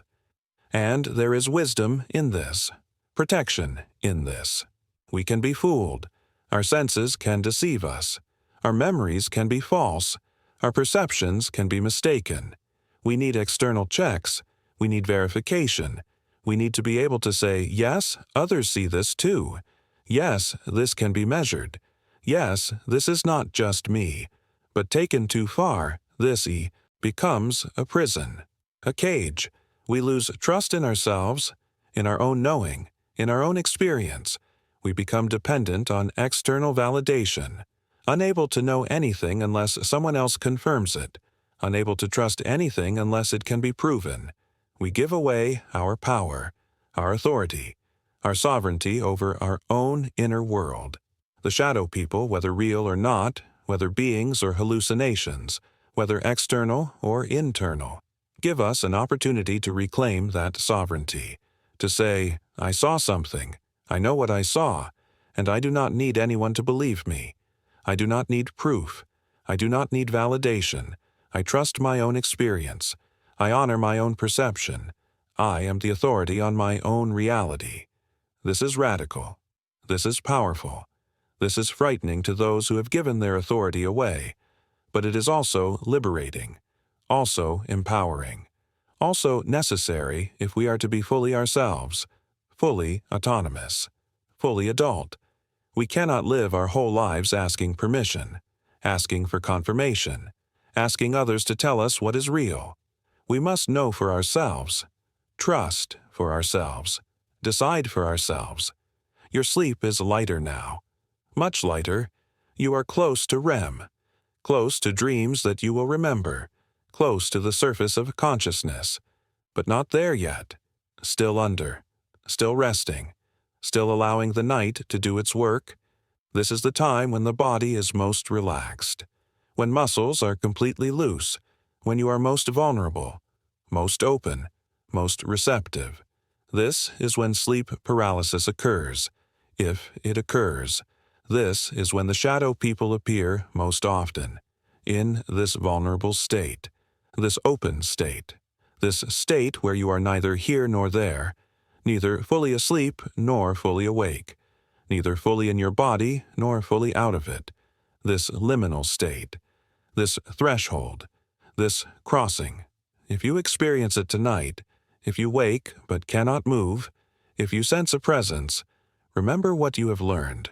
Remember, this is temporary. This will pass. Your body is protecting you from acting out dreams. Your consciousness has simply woken up too soon. Before the paralysis has lifted, there is nothing wrong, nothing dangerous, nothing to fear, just a timing mismatch, just a momentary glitch in the sleep cycle. And if you see something, if a figure appears, if shadow people manifest in your room, remember, they cannot hurt you. They have never hurt anyone. They just watch, just observe, just exist in their strange, flickering way. They are part of the experience, part of the phenomenon, part of what happens in that state. They are not intruders, not demons, not threats, just other beings, if they are beings at all, sharing this liminal space with you. Breathe. If you can breathe, breathe deeply, slowly, calmly. Focus on your breath. This will help the paralysis lift. This will help you return to full waking consciousness. Or it will help you slip back into sleep. Either way is fine. Either way is safe. There is no danger here, no threat, just strangeness, just the unexpected, just the edge of the map where the normal rules do not quite apply. And when the experience is over, whether you remember it or not, whether you wake fully or slip back under, you will be fine, unchanged, unharmed, just someone who has touched the mystery, who has seen something most people will never see, who has had an experience that cannot be fully shared or explained, and that experience will be yours, private, personal, undeniable to you even if unprovable to others. This is the gift of the shadow people. Not answers, not explanations, not understanding, but experience, direct, immediate, unmediated, the kind of experience that bypasses all the filters and defenses and skepticism. That goes straight to the core. That touches something deep and primal and real. That reminds you that you are alive, that consciousness is mysterious, that reality is stranger than the ordinary world suggests. Many people go through life without such experiences. They live in the lit world, the verified world, the consensus reality, and that is fine. That is safe. That is comfortable. But they miss something. They miss the frisson, the shiver, the awe. They miss the encounter with genuine mystery, genuine strangeness, genuine otherness. They stay in the shallows and never dive deep. The shadow people invite you to dive, to go deeper, to explore the territories that do not appear on any map, to venture beyond the safe boundaries of certainty, not recklessly, not foolishly, but courageously, honestly, with open eyes and open mind, to see what is there, to experience what can be experienced, to know what can be known through direct encounter rather than second-hand report. This is the path of the explorer, the seeker, the one who is not content with what they are told, but must experience for themselves. This is risky. This can be frightening. This involves leaving safety behind. But it is also rewarding, also enriching, also necessary for those who feel called to it. Not everyone is called. Not everyone should go. But those who are called, those who feel the pull, those who sense that there is something more beyond the ordinary, they must follow that call. They must take that risk. They must venture into the unknown. The shadow people are one doorway, one entrance point, one threshold to cross. There are others, many others, dreams, meditation, psychedelics, near-death experiences, deep wilderness, profound art, intense emotion, many ways to touch the mystery, many ways to encounter the strange, many ways to expand beyond the narrow confines of ordinary consciousness. But the shadow people have a special quality. They come to you. You do not have to seek them. You do not have to ingest anything or practice anything or go anywhere special. They just appear, unbidden, unexpected, in your own room, in your own house, in the midst of your ordinary life. They bring the mystery to you. They deliver strangeness to your door.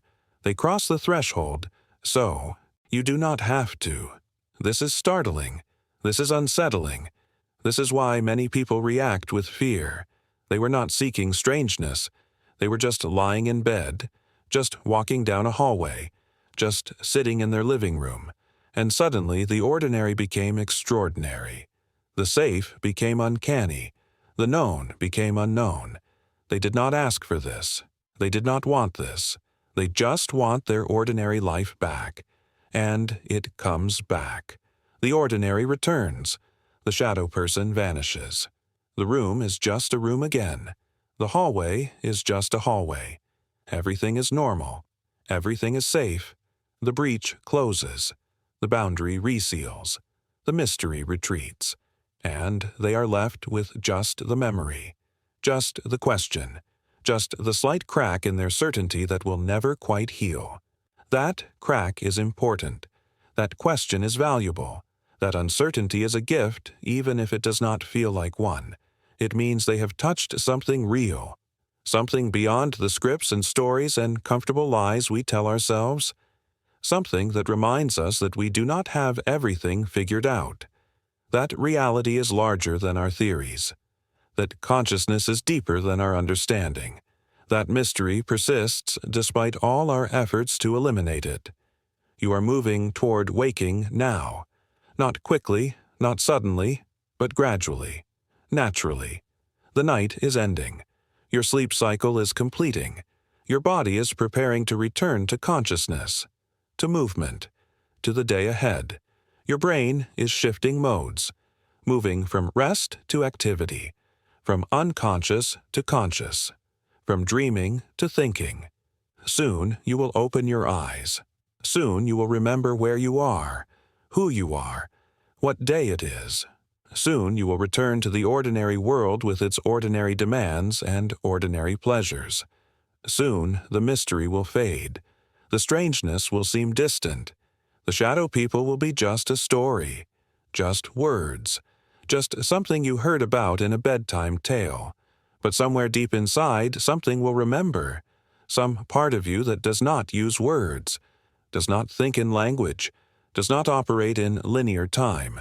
That part will remember the depth you visited, the darkness you touched, the surrender you made, and that part will be changed, subtly, invisibly, in ways you will never consciously recognize, but changed nonetheless. This is how transformation happens. Not dramatically, not obviously, but quietly, gradually, through small shifts that accumulate over time, through experiences that work on us in ways we cannot perceive, through encounters that leave no obvious mark but alter us at the deepest levels. We are not the same person who went to sleep. We are never the same person who went to sleep. Each night changes us. Each morning we wake as someone slightly different. The shadow people understand this. They are agents of change, catalysts of transformation, markers of transition. They appear at thresholds, at boundaries, at moments when one thing is becoming another, when sleep becomes wake, when dream becomes reality, when the known becomes unknown. They are there, witnessing, observing, marking the moment, honoring the crossing, and now you are crossing back, from sleep to wake, from dark to light, from rest to action. The transition is nearly complete. The night has done its work. You are renewed, refreshed, ready to return, ready to face the day, ready to be conscious again, to be in control again, to be yourself again. But carry something with you, some small thing from the night, some whisper of mystery, some hint of strangeness. Do not let the ordinary world completely erase the extraordinary. Do not let the bright day completely banish the memory of the deep dark. Keep some small space inside yourself open to possibility, to wonder, to the things that cannot be explained. The shadow people will still be there, in the corners, at the edges, in the peripheral vision of reality, waiting, watching, ready to appear when conditions are right, when consciousness is loose, when certainty wavers, when you are tired or frightened or open or lost. They will be there, not to harm, not to threaten, but to remind, to witness, to show you that there is always more than meets the eye. Your eyelids are lighter now. You can sense light through them. Dawn is coming, or has come. The sun is rising. The world is brightening. Birds are singing. The day is beginning. All around you, people are waking, starting their routines, beginning their days. Ordinary people living ordinary lives. Most of them will not think about shadow people today. Most of them never think about shadow people. They have not seen them, have not heard of them, have never encountered the mystery in that particular form. But they have their own mysteries, their own unexplained experiences, their own moments when reality seemed to slip, when something happened that should not have happened, when they saw or felt or knew something they could not account for. Everyone has these moments, these breaches, these cracks in consensus reality. We just do not talk about them much. We keep them private. We keep them quiet. We worry people will think we are crazy. But we are not crazy. We are human. And being human means having experiences that do not fit, that cannot be explained, that resist categorization. Being human means being conscious. And consciousness is strange, is mysterious, is not fully understood despite centuries of study. We know some things. We understand some mechanisms. But the hard problem remains. The question of what it is like to be. The reality of subjective experience. The fact of awareness itself. The shadow people are part of that mystery. Part of the strange fact of consciousness. Part of the inexplicable reality of being aware. They may be external. They may be internal. They may be somewhere in between. But they are part of the human experience. Part of what some humans experience when conditions are right. And that makes them worth considering. Worth respecting. Worth at least acknowledging even if we cannot understand. You are almost awake now.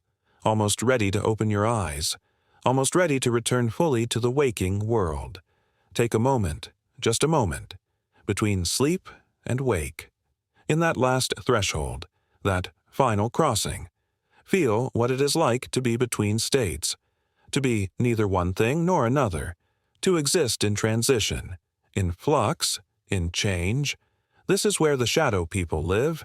This is their home.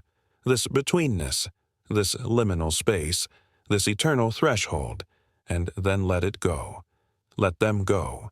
Return to solidity, to certainty, to the known world. Open your eyes. See your familiar room, your familiar ceiling, your familiar life. Everything is normal. Everything is ordinary. Everything is safe. The shadow people have retreated. The mystery has withdrawn. The strangeness has faded. You are back. You are awake. You are yourself. But remember that for a moment, for a night, for a journey through sleep, you touched something else, something beyond the ordinary, beyond the explained, beyond the comfortable limits of consensus reality. You traveled far. You went deep. You encountered the shadow people, if only in story, if only in words, if only in the gentle guided dream of a bedtime tale. And maybe that is enough. Maybe encountering them in story is all that is necessary. Maybe the actual experience, the real sighting, is not required. Maybe just knowing they exist, or might exist, or that people believe they exist, is sufficient to serve their purpose, to crack open our certainty, to introduce doubt, to suggest possibility, to remind us that we do not know everything, that mystery persists, that reality is strange. The sun is fully up now, the day has begun, the night is over, this story is ending, these words are fading. Soon there will be silence. Soon you will be fully awake. Soon this voice will be gone, and you will be left with just yourself, your thoughts, your life, your day, all the ordinary concerns and responsibilities and routines that fill our hours. But somewhere in the back of your mind, a small seed has been planted. A small question, a small opening, and maybe someday, maybe tonight, maybe weeks from now, maybe never, you will see something. A shape, a figure, a darkness darker than it should be, at the edge of your vision, in the corner of your room, standing in the hallway. And you will remember this story. You will remember the shadow people, and you will wonder, you will question, you will not be quite certain what you are seeing.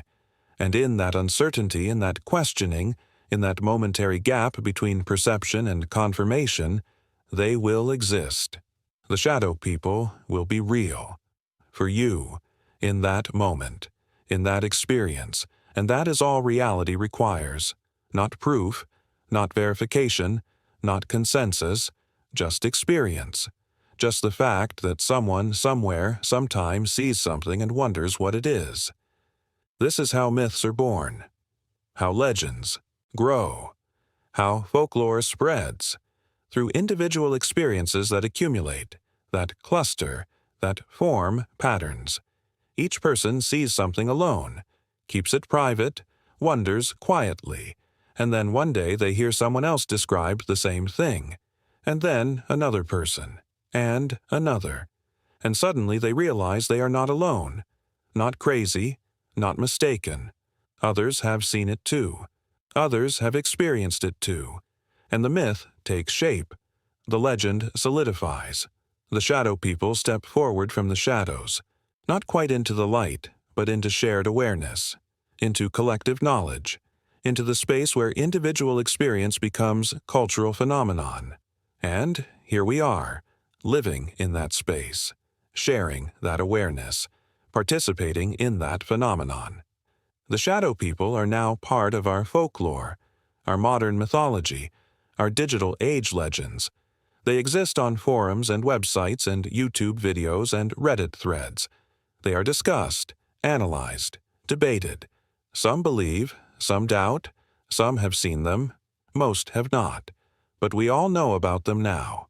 They have entered our collective consciousness.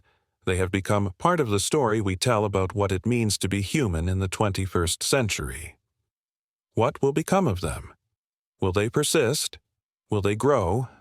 Will they become more elaborate, more detailed, more firmly established as the years pass? Or will they fade? Will the next generation forget? Will new phenomena replace them? Will the shadow people become just a footnote in the history of paranormal belief? There is no way to know. Myths evolve. Folklore changes. Some legends last centuries. Others disappear within a generation. But for now, for this moment, for this brief window of time, the shadow people are here. They are real to those who see them. They are fascinating to those who hear about them. They are a mystery that has captured our collective imagination. And that is enough. That is all any myth needs. To capture imagination, to spark wonder, to make us question, to make us look at the shadows a little differently, to make us aware that the ordinary world contains extraordinary possibilities. You are awake now, fully awake. The story is done. The night is over. The journey is complete. You have traveled through the mystery of the shadow people, through their quiet origins, through the questions they raise, through the experiences they generate, through the folklore they have inspired, and now you return to your ordinary life, changed or unchanged, believing or doubting, certain or uncertain. It does not matter. The encounter has happened. The story has been told. The seed has been planted. What grows from that seed is up to you. You can water it with curiosity. You can fertilize it with open-minded investigation. You can give it sunlight through honest reflection. Or you can ignore it. Let it lie dormant. Dismiss it as just a story, just words, just entertainment before sleep. Either choice is valid. Either path is acceptable. The shadow. People make no demands. They ask nothing of you. They simply exist or do not exist, whether you believe in them or not. But if you do see them, if you do have that experience, if you do encounter those dark figures at the edge of your vision, remember this story. Remember you are not alone. Remember others have seen what you are seeing. Remember it will pass. Remember you are safe. Remember to breathe. Remember that mystery is not danger. Remember that the unknown is not evil. Remember that strangeness is just strangeness.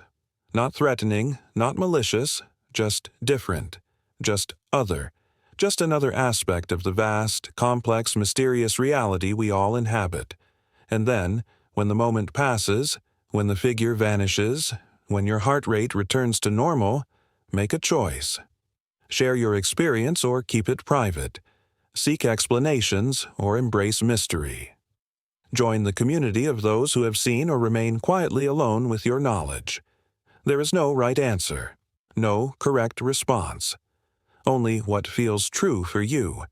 Only what serves your journey. Only what honors your experience. The shadow people will not judge. They do not care what you do with your encounter. They have no agenda, no message, no purpose that we can discern. They just are, appearing and disappearing, watching and vanishing, existing in that strange liminal space that seems to overlap with our reality in ways we cannot fully understand. They are the mystery itself.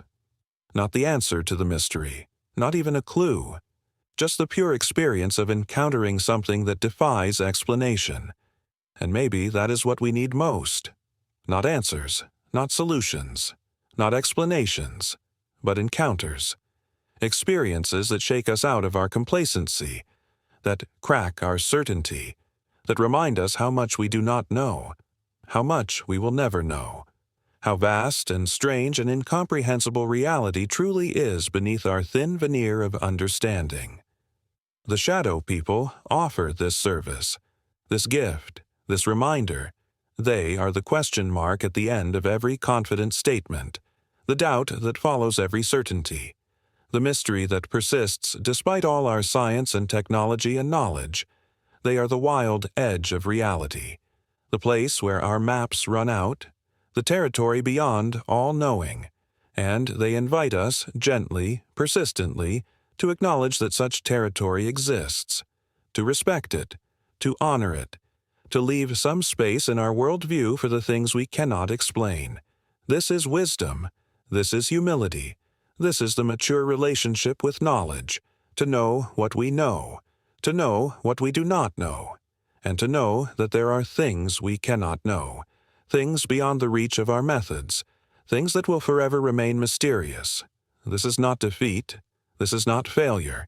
This is recognition of limits, and within those limits we can still thrive, still create, still live fully, still find meaning, still experience joy. The shadow people do not diminish life. They enhance it. They add texture, depth, richness.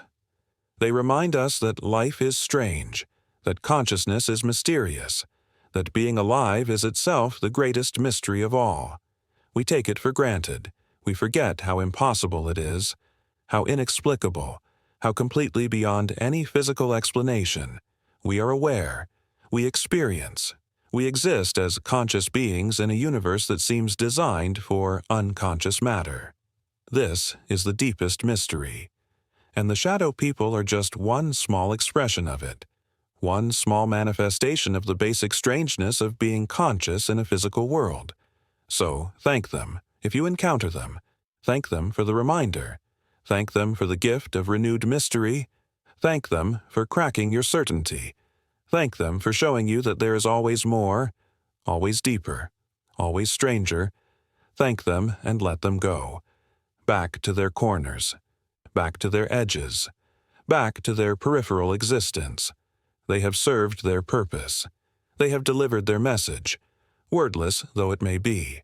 And now you can return to your life, enriched by the encounter, expanded by the mystery, just slightly more awake to the wonder of being alive. The story ends here. The words stop. The voice fades.